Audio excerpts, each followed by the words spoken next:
గుంటూరు జిల్లా సత్తెనపల్లి మండలం గుడిపూడిలో తెలుగుదేశం నాయకుల ఇళ్లు దుకాణాలపై వైకాపా కార్యకర్తలు దాడి చేసి ధ్వంసం చేశారు. గురువారం వినాయక నిమజ్జనం సందర్భంగా తెలుగుదేశం నాయకుల ఇళ్ల మార్గం మీదుగా వెళ్తూ మద్యం సీసాలు విసిరేశారు. సమీపంలోని దుకాణం అద్దాలను ధ్వంసం చేశారు. ఈ ఘటనలో మహిళ తలకు తీవ్ర గాయాలయ్యాయి. వైకాపా నేతలు దాడులు చేస్తూ భయాందోళనలకు గురిచేస్తున్నారని బాధితులు వాపోయారు.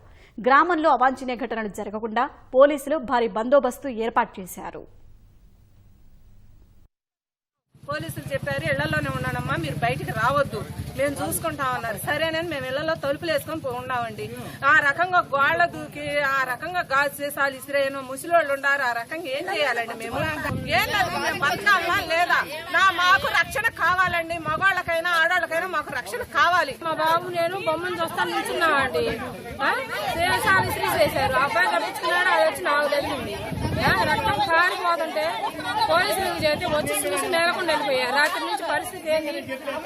మర్రి వెంకటేశ్వర్ల మనవడు మర్రి పరమేశ్వర గారు అబ్బాయి మణికంఠ మాకు 4ంటప్పుడు ఈ 4 ఇళ్లు ఉండవని వార్నింగ్ ఇచ్చిపోయాడు. ఆ మాట ప్రకారమే సంతకాడు ఇలా చేశాడు. తలకాయ చూడండి ఎట్ట పగిలింది. ఇళ్లలో మందు తీసాలి, వ్యాపారం చేసుకుని షాప్ వచ్చి ఫ్రిడ్జ్ పగలు కొట్టారండి. ఉండాలా లేదా?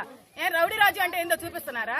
ఈ 5 సంవత్సరాలు ఎక్కడన్నా మా ఊర్లో చూడండి, రెడ్లని లేదు, కమ్మోరని లేదు, ఏ బారి మూల గొందైనా బాగు చేశాడు, బజార్లు బాగు చేశాడు. అందుకని పూలు వేయడం చేతగాక రాళ్ళు గాజు ముక్కలు వేశారా మా మీదకి?